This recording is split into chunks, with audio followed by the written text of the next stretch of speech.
Today's social media segment is brought to you by South Louisiana Bank. It's better when we bank together.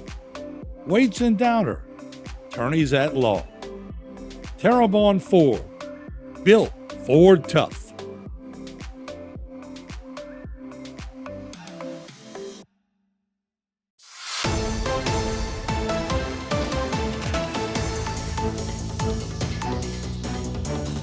Welcome back to Bayou Time. I'm Jacob DeGate. And now joining us, we have Jared David from Nicholls State University. Thank you very much for joining us. Thank you for having me. It's always a pleasure.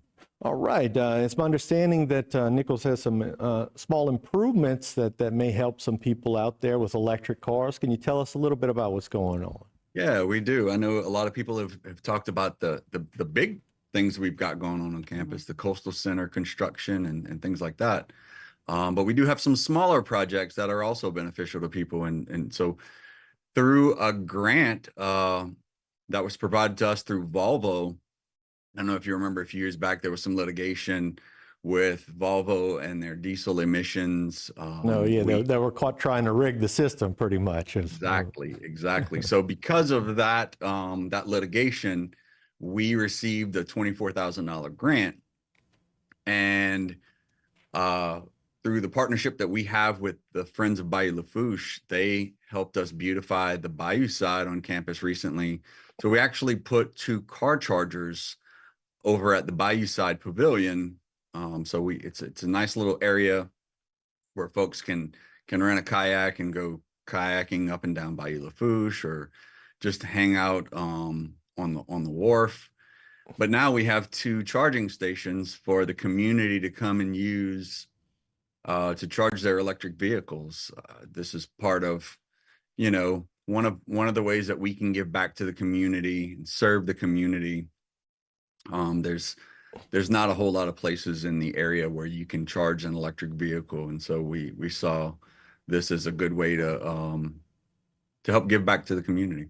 Sure. Whether you like it or not, I think that's going to be the future, one way or another, and you got to expand those different places to fill up. I think we were talking a little bit before. It looks like there's a place to swipe your card there, and there's a certain rate per kilowatt hour that you pay. There's a QR code that you scan with your phone, and it brings up their app. You plug the device into your car with that universal port, and it walks you through the steps. It sends you the low code where you put your payment information in. And I'm not exactly sure of the per kilowatt hour charge, but it's a very nominal fee that you pay to charge your vehicle, and sit there and tank up, if you will, fill up your battery for however long you need, and it charges your payment method through your phone. And I imagine, maybe some parents coming in town to visit their students might make use of that while they're visiting their students to prepare for the return trip home. That's right. We have had, and I'm glad you bring that up, because we have had parents come in. I actually spoke with a set of parents that were actually here from Manning Passing Academy last summer, who had an electric vehicle, and kind of pointed out the fact that there was limitation on them coming here because of the fact that there's not a whole lot of charging areas for their types of vehicles. So now people who are coming in from out of town to see their student who's here at Nicholls, or is traveling in here for camps like Manning Passing Academy that's coming up very soon, will have a place to go and charge their electric vehicle.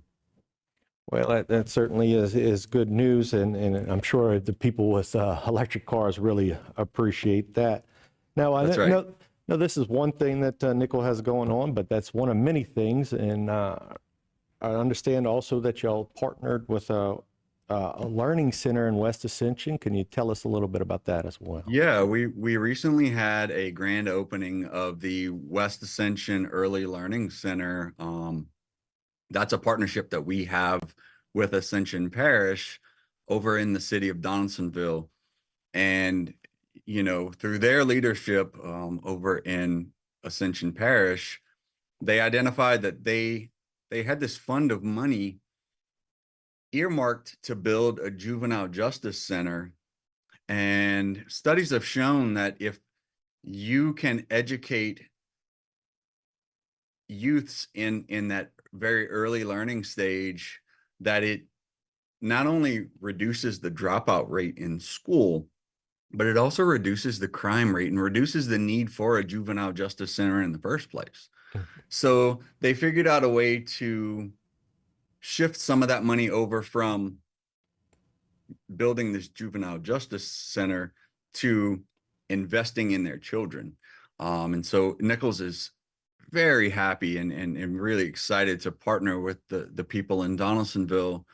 In a lot of cases, some of these parents didn't have an opportunity or a place that they could send their children to learn in those early years, those, birth to 5 years, or really those formidable years where they say kids are like a sponge, and Sure. they needed a place for their kids to go and learn. And so the hope is, by us investing and helping the people in Donaldsonville, that over time we're going to see that they're going to have a lower dropout rate from school and a lower crime rate overall. So we're really excited to be a part of that, and we're actually in conversations with other parishes to sort of do the same thing in their communities. Well, we certainly appreciate you coming on, and we appreciate all that y'all are doing at Nicholls to help with the community, and looks like those are a couple of good steps in the right direction. Absolutely. Thank you for having me. All right. Thank you very much. Stay tuned for more right here on HTV.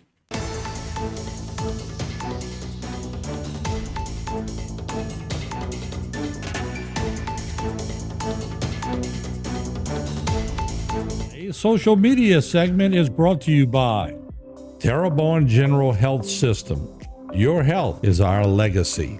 Rouse's, you're either local or you're not. Buick, the craft of modern luxury. St. Martin and Bourke, know your rights.